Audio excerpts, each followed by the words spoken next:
We are working together through the churches of Revelation.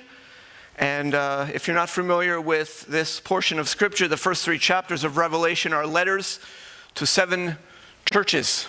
And this morning we're looking at the letter to a city called Smyrna, which is in present-day Turkey. Just before we reflect on that, I want you to reflect on our great nation. I don't know what you are doing to celebrate Canada's 150th. Maybe some of you have been to British Columbia and have seen the majesty of those mountains. If you've never been out west, then your homework for today is to drive out west. So you leave the building here, get in your car, and you'll be back in about a week. It's awesome out there. Some of you, I'm sure many of you, most of you have been to Niagara Falls if you haven't seen, and there's much to be celebrated about our country. Everywhere you go, sea to sea, this is in Prince Edward Island, there are iconic spots and iconic animals. Every aspect of our nation, we celebrate it and we rejoice in it. This maybe looks a little more closer to home, something more tranquil and, shall we say, Muskokan. I've even heard that and I've been in every province in Canada except Newfoundland. I'm sorry to say that, Joe, one day I hope. But I understand that if you go to Newfoundland, you can get in a boat and you can see icebergs, I'm told, by Larry and Joni, who emailed me this picture. Every part of this country is beautiful and wonderful, and we celebrate it, and so we should. There's much to be excited about that we're 150 years old this week. But there's an aspect of Canada that I find sometimes a little bit disconcerting. Sometimes something maybe we don't think about, or maybe it's not on our radar. Sometimes we find ourselves as Canadians, I'm just speaking as a Canadian, so concerned about making sure that everybody's happy. Are we not Canadian when we do that? That I don't know if sometimes we're neglecting the notion that perhaps one day the church, I'm not trying to be paranoid, I'm certainly not trying to preach any sort of nonsense that would get us worked up into some sort of a crazy lather. It's just a thought that niggles in the back of my mind. Is there a day coming, is it a possibility, when in spite of the fact that we live in a free land, in a free country, that with all the pluralistic thinking of our culture, that we are going to be forced into a corner where the church might be having to make some serious decisions on what we believe or what we believe? We are pressured into being politically correct at every turn. I remember when recycling came into vogue. If you're old enough, you remember there was a day when we just threw anything in the garbage because it was garbage. And now, heaven forbid, you should put a jar in the garbage. Your neighbors will come out and who knows what kind of lashing you'll receive and whatever you'll get if they don't count the right number of jars in your recycling. I'm just being silly, but you understand, I'm not saying anything against recycling, goodness sakes. And I'm a Canadian. If I were to say anything against recycling, I mean, think of the social backlash I would receive. Goodness, I know better that I've been socialized in this country well enough to know what you say and you don't say in public, and that's exactly what I'm saying. It comes to a point where we're socialized to a position that if you say anything that's off color, then just stand back and get ready, because it's coming at you. And if it isn't a law that's going to be passed to stop you, I tell you, it will be the media or your neighbors or somebody will shut you down and make sure that you get in your corner. If you don't think I'm telling you the truth, just try to stand up on a street corner somewhere and start preaching about the centrality of Christ and the gospel. How long will it be before you have hecklers and naysayers who are telling you that you're not pluralistic enough in your thinking? I don't know how many of you saw this in the news. I'm sure everybody has. This went round and round. This little video went viral. There was a family in Vancouver. They were not feeding. They were down by the docks. You probably saw this. There was a sea lion or something that came into the shore. And they were just minding their own business, having a day with the family. And then this happened. Well, this family who had done nothing at all except be at the docks and had this happen to them. I'm sure you saw this and you're all aware of it. That's her grandfather that's getting out that had jumped in and rescued her. This family was berated online. I don't know if you followed this story after it happened. They got roasted because they had been, and everybody had all their backstory on what had happened and what should have happened and what didn't happen, and they were at fault. And they had done nothing at all. But in the minds of the public, they had decided that they had been feeding this animal and on, and I'm not sure why I'm going on about this, except to say that should the media or the culture decide to turn on you, it's scorch season. Here they go. Everybody has their voice, everybody has their say in social media, and you are going to be brought down and put into your place. I'm just saying. This happens often, not always, but it does happen in the public square that we live in, and I'm just curious, I'm just thinking, I'm just wondering. How long can we last in the free country that we're living in and hold the positions theologically that as Baptists that we hold to, as Christians, the greater Christian community, certainly. How long, I don't know. And again, I'm not here to whip up, paranoia, to kind of try and preach some nonsense that we're going off the rail. None of that. I'm just asking a question because I do believe that God uses persecution for his purposes in his church. And maybe perhaps, although we live in a free land, we are rising to a place within this generation or the next where we might be pushed to the wall. And it might come to a place where we have to stand up and stand out, and it might be all the more difficult to be a true believer. This is the situation in the little church that we're looking at this morning in the book of Revelation. They're living, if you will, in a free country. The city that we're looking at of Smyrna is a free city. That is to say, there are no laws that are governing what they have to believe or how they have to behave under an ideology. They were free to serve and worship any god they chose, legally. But they suffered tremendous persecution socially. Interestingly enough, this little church in Smyrna that on the one hand feels like it's so distant from us, somehow feels to me like we're perhaps just on the edges of maybe following in their path, maybe. And again, I'm not trying to be paranoid. The word Smyrna, as odd as it is actually a Greek word that literally means myrrh. The Magi came in Matthew 2 and brought gold, frankincense, and literally the Greek word Smyrna. That's what it means. Myrrh, if you don't know it, is a resin that comes from a tree. We know resins from trees that are usually thick and sticky, of pine sap and even maple sap, which of course isn't as thick, and we turn it into delicious little wonderful things to eat.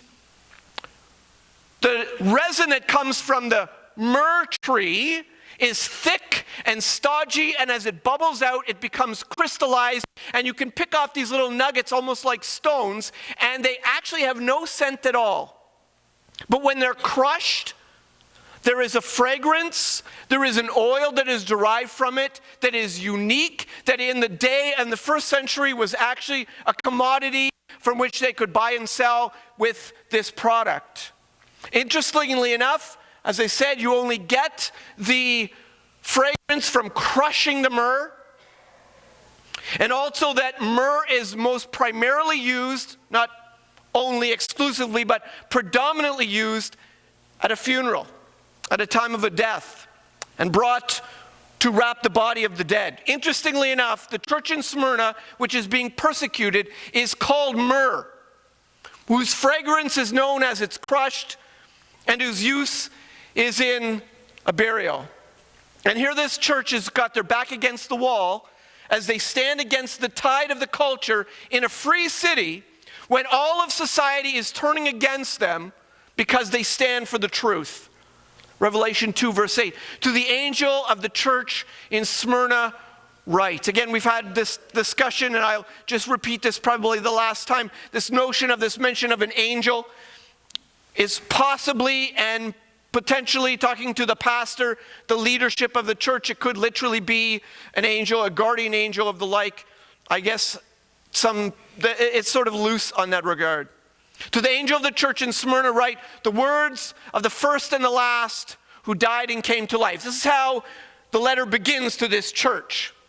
Now, this might not resonate with you in any memory, but I don't know if you remember back in chapter 1 a couple weeks ago when John began this revelation and he saw Jesus, who was depicted with all the language of revelation that had us right from the beginning scratching our head, eyes of fire and hair that was white as wool and all that's going on. One of the things that's mentioned in that description in chapter 1 of Jesus are these very words. The words of the first and the last who died and came to life. He borrows from each one of the attributes that he's described in chapter 1 as he reveals himself to John. He borrows an attribute to that and applies it to each of the churches. When I saw him, John says, chapter 1, Revelation 1:17, I fell at his feet as though dead, but he laid his right hand on me saying, fear not. Here's the words. I am the first and the last, the living one. I died, and behold, I am alive forevermore. I have the keys of death and Hades, death and hell, we would say. Write therefore the things that you have seen, those that are, present tense, which he's writing to the churches, and those that are to take place after this, from chapter 4 on of the book of Revelation. I am the living one. I died, and behold, I am alive forevermore. This is how he begins his letter to the church. He reminds them right at the start that he is the one who has conquered death, who owns death, who has made death his master, and all who die in him still live. Right at the start, he reminds this church who is being persecuted to death that he is the one who has conquered all death. Just by way of orientation for you, we looked at Ephesus last week. I think it's about 40 kilometers north is the city of Smyrna. It is now present-day Izmir. I don't know why this is. This is a mystery to me. But the word Izmir, capital I, has a dot on top of it. I've never seen this before in the history of my living on this planet. But every time I looked up this city, it's capital I with a dot. I don't know what that's about. Whatever language that is, I have no idea. But the city of Smyrna still exists today. It existed as Smyrna until 1930, and then they changed their name, I'm not sure why, to Izmir. The city of Smyrna that we're reading about in Revelation still exists. And to this day, you can go to that city and you can see all of the history of this place. It is rich with history. It goes far beyond even the first century when this letter was written. Ancient Smyrna, interestingly enough, is now intermingled with the present day Smyrna or Izmir. And the artifacts and the ruins are built right amongst all of the present day buildings, which is kind of unique and sort of quirky, but that's what it is. It is still in existence, and as far as we know, the church of Smyrna still exists. Obviously, not the same group that John wrote to in the first century. But the church has been passed on and still exists even to this day, although it has come up and showed itself in many, and of course, all kinds of flavors of Christianity. All that to say, that is the church that we're talking about. It still exists, a real historic place. The building itself, of course, we have no idea where it is, but the people, the gospel still lives on. To the angel of the church in Smyrna write the words of the first and the last who died and came to life. I know your tribulation and your poverty. Your tribulation, because these people were being persecuted, as we're about to see on my next slide, for every manner of thing you can imagine. They were struggling against the culture that was trying to put them, socialize them into a slot and tell them to behave. And your poverty, but you are rich. We don't know what that poverty means or why that would come about. It was probably just because of of all that took place in the society that they were living in. As a believer, it would have been potentially more difficult to have a job. It would be potentially more difficult to hold your job. It would be potentially difficult if you had a business for people to want to come to your business. There was challenges. They were having their property taken away from them. And you notice that he adds in brackets there, but you are rich. Because it doesn't matter at the end of it all what you have physically, because all that matters is that you know that your soul is secure in Christ. To him who is alive forevermore. And the slander of those who say they are Jews and are not, but are of the synagogue of Satan. So this is just a reference to the fact that it was the Jewish people primarily that came against the church in Smyrna. Not a problem that we have within this country, but certainly we have been socialized to go against anybody who stands up against what you're supposed to believe. And so it is. This little church, they were struggling under all manner of rumor and nonsense. I don't know if you know what the early church went through, but one thing, for example, they were accused of cannibalism. The Christians, the early church, were believed to be cannibals because they were heard to be discussing gathering around the Lord's table and eating and drinking the flesh of Jesus. Clearly, they did not mean this in any literal sense. It was all the metaphorical sense that Jesus meant when he talked about the Lord's table, but the world around them had misunderstood what they were talking about and actually spread these rumors and lies that these so-called Christians, you better not get involved with them, they're actually cannibals. It's true.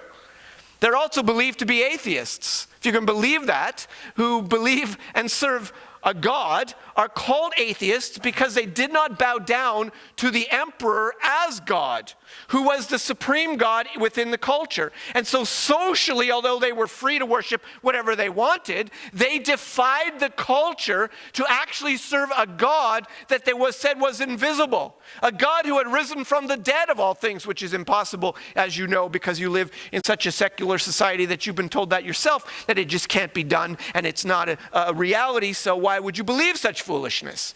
And so it came to a point they were actually accused of being atheists. On top of this, they were immoral. It was rumored that the early church were people who you should not associate with because their morals were so low. They greeted one another with married people would kiss each other, they were told. They would greet each other with a holy kiss, whatever that means. And within the church culture, we've kind of lost that and turned it in our culture into a handshake, which I think is much more comfortable for me personally. You've probably been to those countries where it's normal for you to touch cheek to cheek on somebody. Have you had that experience? It's common. And you make a little kissy noise, but you don't actually kiss them. And then it's really frustrating as a Westerner. You get there and you're like, do you start to the left or to the right? And then you're both going the wrong way. And then you're doing this jiggity-joggity, and it's even more embarrassing. I'm thankful for the handshake. They had love feasts that was what they called gathered around the Lord's table. The New Testament expression of this in 1 Corinthians is called a love feast. It's not the language we use today, but that's biblical language. And so the world heard this. They assumed that they were immoral. They also were accused of being people who did not allow society to flourish. Because some members were siding with Christ, and as Jesus said would happen, that they would divide with sword, your mother against your father and your sister against your brother, and all the family dynamics would change if you follow me. Jesus said this. And because that was taking place, there was societal divisions within families, and families were apparently on the surface being broken up and divided. And the early church was being accused of not laying a foundation for all of society. Their families are not secure, they were accused of. They produce families that are fractured. And everybody knows that every society is built on a family, on a good family, on a solid foundation, a place where children are raised. We seem to have lost that very important aspect of what family, what a culture needs and what a society needs. But at any rate, let's not worry about getting too political about things. The early church was accused of being certainly offering societal division. And on top of this, there was, as the second one was noted, not acknowledging the emperor as king, they lived under the cloud of rebellion, of disloyalty to the crown, if you will, to put it in our language. They were living treasonously because they would not bow the knee to worship, not literally their knees, to worship the emperor. What they had to do as believers, as citizens, as good, decent, upright citizens, they were asked to simply take a pinch of incense, go to the altar, offer a pinch of incense, and say the words, "Caesar is Lord." It's all you had to do. And you would actually find that your life was at ease, was comfortable, was happy, All you had to do was the slightest compromise, keep your head down, and you would be fine. You could go on worshiping your God. You could go on, go to church on Sunday. All you had to do was compromise in this one little thing. Excuse me, 3 words. Caesar is Lord. Offer the incense. You would receive your very own certificate that gave evidence that you had done this social duty and that you had been to the temple and done this. And you would be then free from all persecution, from all harm, from all arrest, from any difficulty that would come to you. You would just show your paper. By the way, doesn't this paper look more like a notebook that some child got a crayon to and just kind of went to town on it?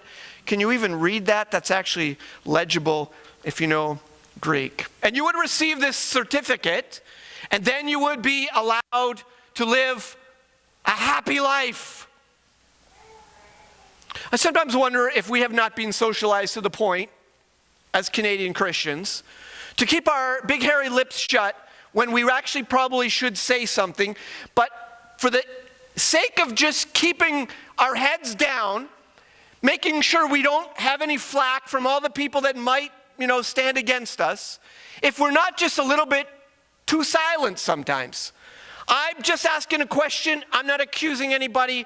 I'm talking about myself as much as anybody. I'm wondering sometimes if we don't just see if we can just shave off a little bit of compromise. If we can get as close to looking and sounding like the world as possible and just not actually have to express anything of the gospel that might be offensive.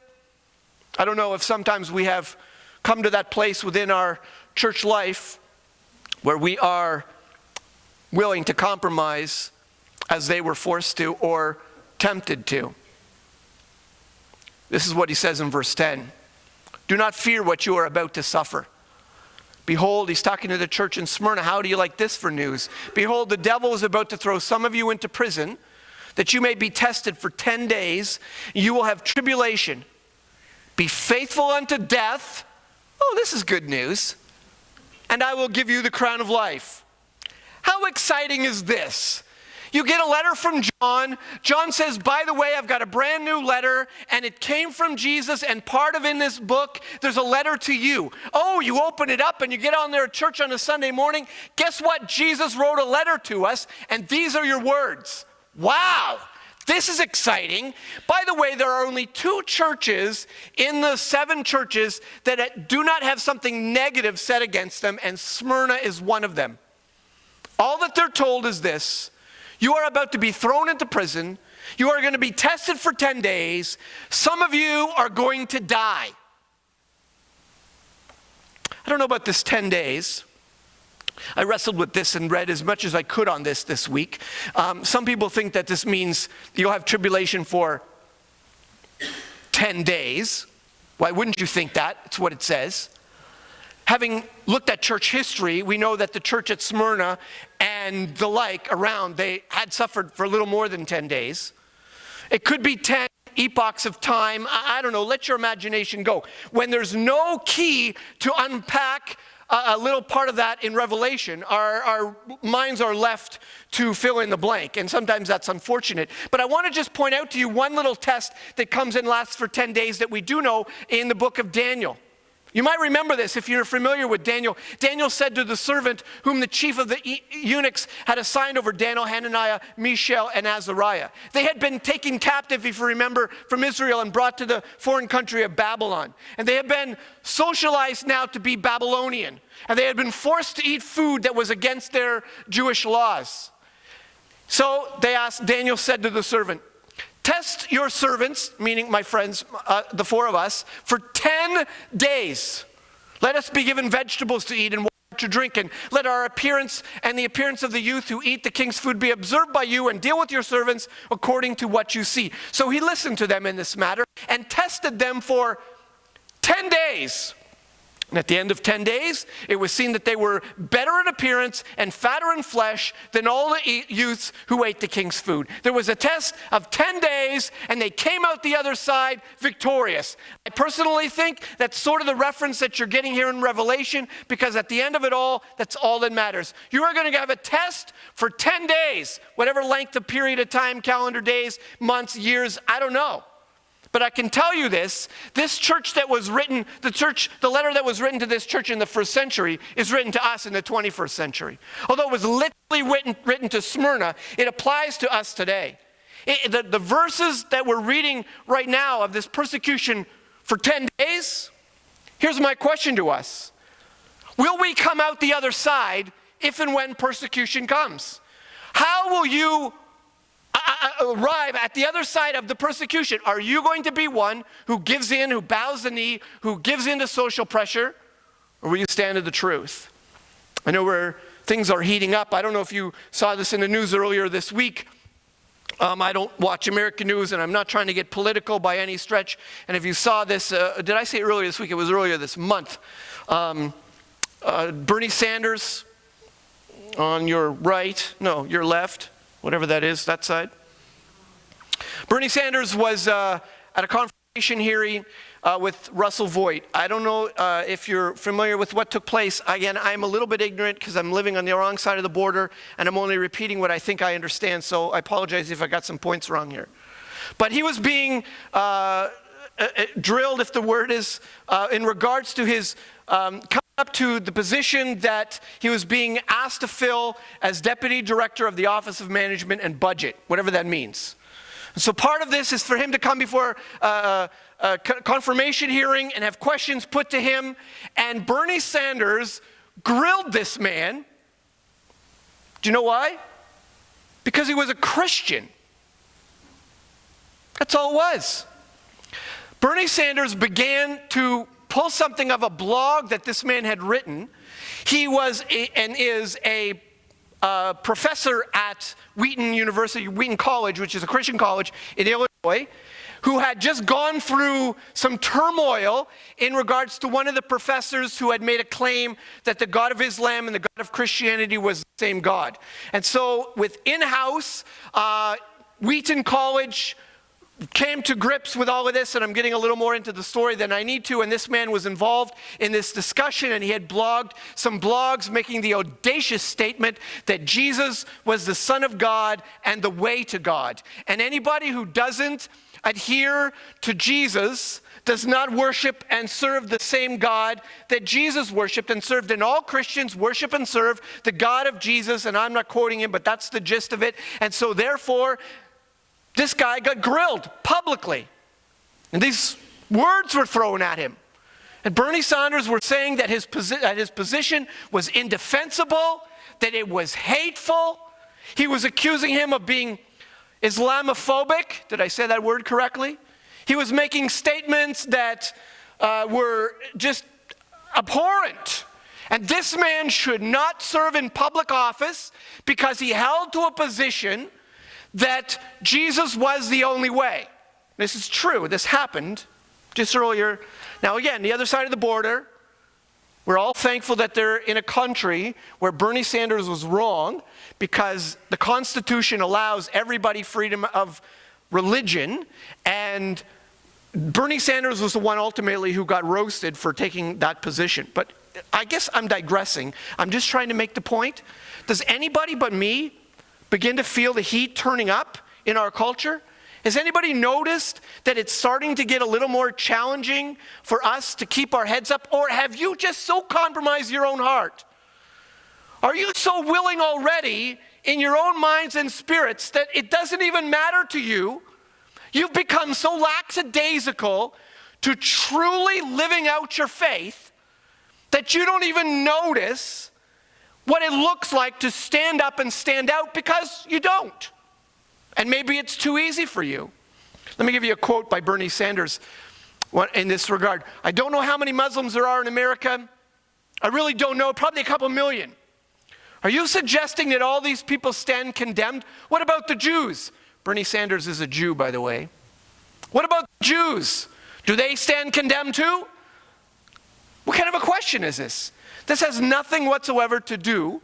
This is a theological question. It has nothing whatsoever to do with this man's ability to serve in public office. And again, I'm not getting political. I'm not trying to jump into a nation that's not ours. But you know and I know that what happens there eventually floats across the border. And we somehow make ourselves comfortable. I don't know if you know Polycarp, the name Polycarp. And by the way, if you're great with child, Jessica, write that name down. If you have a son, it's just a suggestion as a great name. You know, I'm just saying. I passed that on to my son this week, saw him this week, and said, by the way, if you happen to have any other children, I just was reading and thinking about this, and, you know, just saying. My suggestion for your child's name, Polycarp, it's kind of unique and sounds kind of rugged. Certainly not a name of our culture, is it? By any stretch. This is a Greek name. The word poly means many, and carp is a derivative from the word good. It means much goodness is the idea of the word. That's his name. It sounds nice when you say it. It's a Greek name. Suddenly it doesn't sound so bizarre to our English ears. This man was the pastor at Smyrna when this letter was written. Interestingly enough, we have extra biblical texts of what actually took place at Smyrna after Revelation is written to the church in Smyrna, and they're told that you will suffer for a period of 10 days, you will be thrown into prison, some of you will die. We actually know what happened in Smyrna, interestingly enough. It's not in the Bible, as you know, because it's not inspired, but there are first century documents that tell us that the pastor who received this letter from John was Polycarp, and Polycarp, if you don't know, was actually a friend of John's. We know enough about this man. In fact, the first century of Christianity is well and truly documented. It's a fascinating piece of history, which I know we're not really into, but is really quite fascinating. So let me just explain this to you really quickly because I know it's boring. The apostles were the men who were received from Jesus to go out and have authority to go and plant churches and to go out to all the worlds. And they did that. And they did that with signs and wonders and laid the foundation that Christianity was a reality. And many people came to Christ. But they were getting old. And some of them were being persecuted. And eventually they were put to death. John is the only one left. He is an old man living on Patmos writing this letter. And these apostles gathered around people around them. They had their own disciples. They had people who sat at their feet and who they passed on everything that Jesus had taught to them.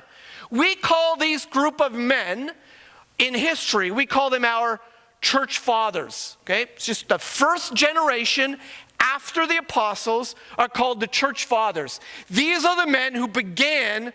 Without the help of the apostles, they began Christianity in the world that we know it now. Without the apostles there for signs and wonders and all that they could do. Just ordinary guys. Polycarp was one of them. He sat at the feet of John. He was a disciple of John specifically, although he knew all of these men. He was placed in the church in Smyrna as we would use the word pastor. They would, at the first century, they used the word bishop, if you want to, whatever. It's just a culture thing and a grammatical thing. We use the word pastor. He was placed there as the pastor in Smyrna, and he was the one who received this letter and read this letter aloud. The pressures in Smyrna that we know in history began to build and build and build. And more, mostly the Jewish people, began to work against the Christians to undermine, they were saying, because they were willing to go and do their little pinch of incense at the temple and get their certificate. And they noticed that some of the Christians weren't. And so they were tattling on them and making sure that the authorities knew that these people were not living up to their standards. They were spreading all the rumors they could about the early church, letting them know that they were, as I mentioned to you, that they were cannibals, they were immoral, they were everything that they could say against them, until the social pressure built that the authorities felt obligated to go and arrest Polycarp. The social pressure had come to a point where if they didn't do something, they looked foolish. So a band of soldiers was sent to look for this pastor. And here's what history tells us. This is an actual first century document that I'm going to read to you, which sounds rather tedious. It's translated into modern English. And this is what it says. The police, and again, that's just a modern English word. They didn't use the word police, but for our context, just to help you understand what the document says. This is Polycarp's arrest. The police and horsemen came with the young men at supper time on the Friday with their usual weapons as if coming out against a robber. That evening, they found him, that's Polycarp, lying down in the upper room of a cottage. He could have escaped, but he refused, saying, "God's will be done." When he heard that they had come, he went down and spoke with them, and they were amazed at his age, he's in his 80s, and his steadfastness, and some of them said, "Why did we go to so much trouble to capture a man like this?" Immediately, Polycarp, he called for food and drink for them. Now, picture this. These guys have traveled there to come and arrest him. Polycarp sits down and says, wait, before we go, are you thirsty? Why don't we have a meal? And so he actually prepares a meal. This is first century Christianity. How cool is this example? He prepares a meal and feeds the men who are going to drag him off to his death. Talk about heaping burning coals in your heads. He called for food and drink for them and asked for an hour to pray uninterrupted. So they agreed. And he stood and prayed, so full of the grace of God that he could not stop for 2 hours. Can I just pause here and say, is there something wrong with us that we can't even gather to pray for 20 minutes sometimes? And this man stood by himself and prayed for 2 hours. And this is not a show. This is because just who he was. That's aside. The men were astounded, and many of them regretted coming to arrest such a godly and venerable old man. When the crowd heard that Polycarp had been captured, this is a crowd now, I skipped a bit of the document, there's a crowd now in an arena who had been feeding the Christians to lions. When the crowd heard that Polycarp had been captured, there was an uproar. The proconsul asked whether he was Polycarp. I want to make sure they have the right guy. On hearing that he was, he tried to persuade, that's the proconsul, tried to persuade him to apostatize, saying, "Have respect for your own age. Swear by the fortune of Caesar. Repent and say, 'Down with the atheists.'" Polycarp looked grimly at the heathen multitude in the stadium, and the proconsul man gestured toward them and said, "Down with the atheists. Swear," urged the proconsul. "Reproach Christ, and I will set you free." By the way, I skipped this part, but on the way, Polycarp's riding on a donkey, the letter says, and while they're walking to his death, the soldiers are the whole time trying to talk this man out of doing this. "You're just an old man." They knew that the church had done such great things. They knew that he was so well respected. They were actually trying to convince him. It's just 3 words. It's just a pinch of incense. Everything will go away. You can go back to your church. Everything will be fine. These are his famous words. 86 years have I served him, Polycarp declared, and he has done me no wrong. How can I blaspheme my king and my savior? "I will have wild animals here," the proconsul said, trying to threaten him and get him to recant his faith. "I will throw you to them if you do not repent." "Call them," Polycarp replied. "It is unthinkable for me to repent from what is good to turn to what is evil. I will be glad, though to be changed from evil to righteousness. If you despise the animals, I will have you burned." It was the threat. "You threaten me with fire," Polycarp says, "which burns for an hour and is then extinguished, but you know nothing of the fire of the coming judgment and eternal punishment reserved for the ungodly. Why are you waiting? Bring on whatever you want." This is how the church was established in Smyrna, and this is how the church has existed for millennia. Pushed to the wall, we stand for truth. Push to the wall, there can be no compromise. Push to the wall, Christ is Lord and King. pushed to the wall, do what you will. My soul is secure in him. This man, I don't need to tell you, died in flames. They brought the nails. They were going to nail him to the post. And he asked them if they could refrain from nailing him. He said that he would not struggle. They would nail a person there, not crucify them. But just because of the agony of the flames, people would actually leap out of them. And so in order to secure them in the flames, they were going to nail them. And he said, just tie me. I promise not to go anywhere. So they tied him up with ropes. They lit the flames. And without a single cry of anguish from his lips, they burned him to death. Here's our example. That is how the church began in Smyrna. That is how the church has always survived. And if you don't think so, perhaps when the Salim family comes, you can hear what it's like to live in Pakistan, in a country where, as a Christian, you are persecuted to the point of having to leave your own country for fear of your own life. And here we live in Canada, happy and content, socialized to the point where we're afraid to open our mouths, where we don't want anybody to know what we believe, because if we say something that is politically incorrect, we might get a little bit of flack, a little bit of nonsense. Somebody might put us in our place in some public square. You might end up on CBC radio. Somebody might have something against you. Everybody, blah, blah, blah. We don't want that. Keep your head down. We are the church who needs to stand for truth.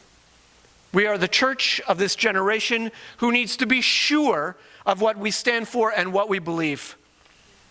This passage ends with this simple verse. He who has an ear, let him hear what the Spirit says to the churches. The one who conquers will not be hurt by the second death.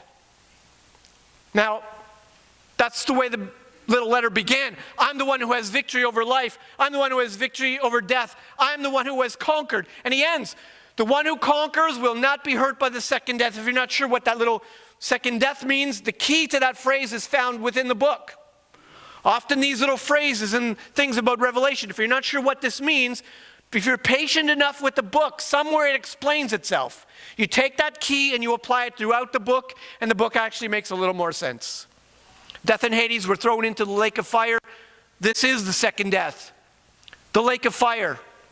So what's he saying? He was an ear, the one who conquers will not be hurt by the fires of hell. The second death. We're all having a physical death. There's a spiritual death for all those who do not know Christ as Lord and King and God. Frightening words. And this is the reminder to the church in Smyrna. This is the message to the church at Pinegrove.